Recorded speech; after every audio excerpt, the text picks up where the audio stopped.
2003 was a big year for aviation programming. And one of the projects that Discovery Wings was working on was reenacting dogfights.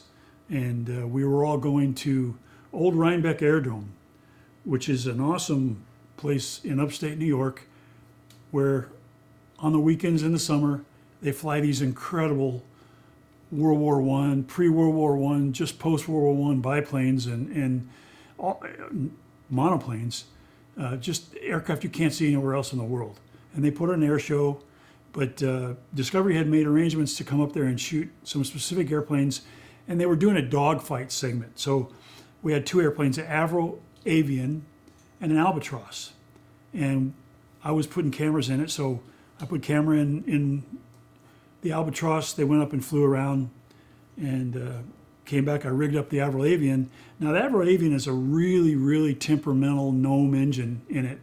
Larone Gnome, the Avro Avian has a very temperamental rotary engine called a Larone.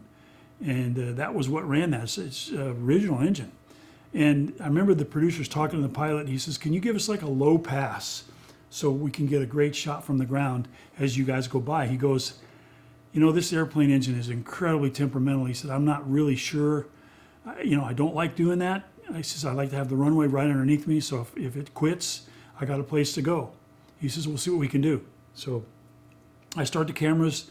It's over the shoulder is the onboard shot in this particular one. Kenny's flying it. The guy made him a Kenny is flying the plane. And he takes off, makes a couple passes, and we get some shots, and he tries to make another low pass, and as he comes around, the engine just quits. Just, you just hear it. And I'm with one of the guys from Old Rhinebeck Airdrome, and he looks at it, and he sees the direction the guy's heading. He goes, come on, he's going down.